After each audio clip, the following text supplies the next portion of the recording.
Comme chaque mercredi, on parle environnement. Rencontre ce soir avec Patricia Mingotto. Elle travaillait il y a encore peu de temps dans le secteur du tourisme en Creuse. Désormais, installée en Haute-Vienne, elle a repris une exploitation de sève de bouleau avec son mari. Jean-Martial Joncar et Mathieu Desgremont sont partis à sa rencontre.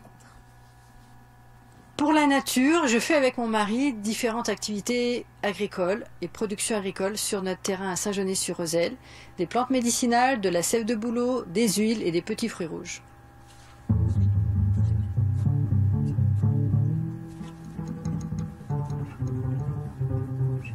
En fait, la motivation, elle vient de moi à l'origine, puisque j'avais envie de travailler avec les plantes médicinales.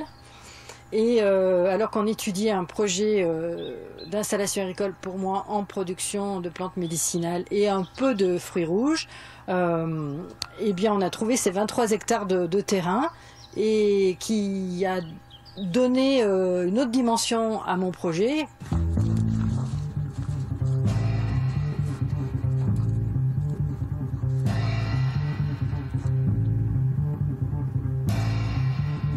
Alors au départ, on a commencé avec la sève de bouleau fraîche, c'est-à-dire récoltée au printemps, en mars et en avril, pour faire une cure détox et reminéralisante.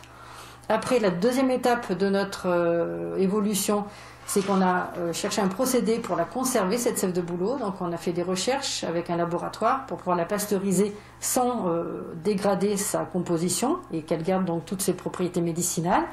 Et au bout de 3 ans, de retour de personnes sur l'usage et l'utilisation de la sève de bouleau sur la peau, je me suis intéressée à l'utiliser en cosmétique en fait.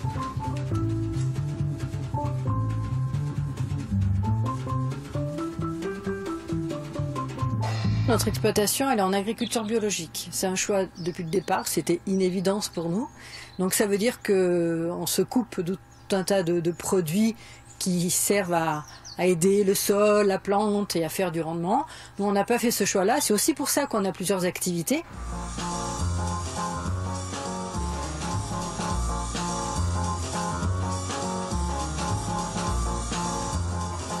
En fait, depuis le départ, notre projet, c'est la vente directe. Donc, faire partie de ce magasin de producteurs, c'est vendre en direct, c'est être en contact avec les clients, c'est participer aussi à la vie d'un magasin, faire des choix ensemble.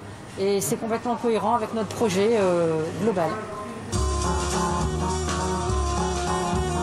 J'avais surtout envie de faire quelque chose de propre et de sain. Enfin, déjà pour nous, pour notre quotidien, pour nos enfants, pour l'environnement, pour nos voisins. Et puis parce que consciemment, je ne vois pas offrir autre chose aux consommateurs. Enfin, ça serait contre ma nature, contre notre nature à nous deux, mon mari et à moi. Voilà, on vient de le voir dans ce reportage avec cette crise sanitaire. Certains d'entre nous ont fait le choix de changer de vie et parfois de se reconvertir dans l'agriculture. Bonsoir Philippe Babaudou, merci d'être avec nous. Vous êtes l'ancien porte-parole de la Confédération paysanne du Limousin, cofondateur de Saveurs Fermières, 2 magasins de producteurs à Limoges. Oui. Alors, les reconversions dans l'agriculture, est-ce que c'est une vraie tendance depuis le début de la crise du Covid ou ça avait commencé un petit peu avant ? Donc, je crois que ça a commencé déjà depuis un certain temps. Il y a de plus en plus de personnes qui s'intéressent à l'agriculture sur des projets, disons, un peu différents que ceux que l'on peut connaître dans notre agriculture traditionnelle en Limousin. Mais je crois que c'est quelque chose qui a été renforcé par la crise Covid, soit des installations, mais en tout cas une préoccupation plus forte pour l'agriculture locale et même le jardinage, en tout cas se rapprocher de la nature. Donc c'est plutôt des projets plus petits que l'agriculture traditionnelle ? Oui, généralement, ce sont des projets plus petits, en tout cas plus petits en termes de surface qui va être consommée par ces projets, mais pas moins professionnels. En fait, on s'aperçoit que ce sont des projets qui sont très professionnels, qui procèdent d'une démarche vraiment réfléchie. Justement, on va en parler, on ne s'improvise pas agriculteur ou maraîcher, comme ça, sur un coup de tête. Quelles sont les précautions à prendre avant de se lancer dans ce type d'aventure ? Alors les précautions, elles sont sans doute nombreuses. Déjà, il faut être motivé, il faut choisir réellement le métier qu'on va pratiquer. Il ne faut pas se mettre dans une perspective de le subir. Et ensuite, il y a tout un tas de précautions liées à la formation, par exemple, à différents types de formations qui peuvent être destinées à apprendre la production vers laquelle on se destine, des formations liées à l'économie, au management du projet, et également à la commercialisation. Et puis il y a évidemment le financement du projet, le montage du projet, et on peut être accompagné pour cela avec différentes structures dans le département. Elles sont obligatoires ces formations selon vous ? Elles sont obligatoires si on veut évidemment bénéficier d'un certain nombre d'aides publiques. Elles sont évidemment conseillées puisqu'elles permettent d'approfondir et de finaliser les démarches. Alors justement, est-ce que c'est facile de trouver un terrain de plusieurs hectares pour bâtir son projet en Limousin ?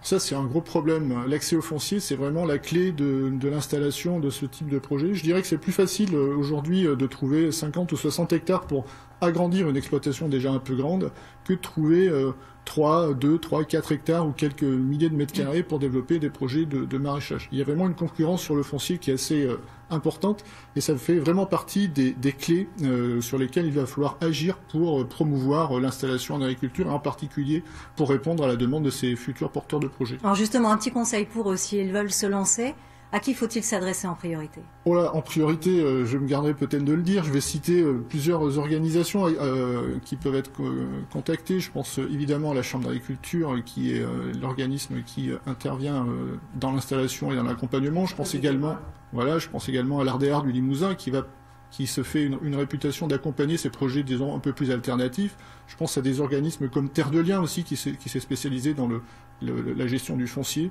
Donc il y a un certain nombre d'organismes et d'acteurs qui sont disponibles sur le terrain. Merci beaucoup pour toutes ces informations, Philippe Babodou. Merci.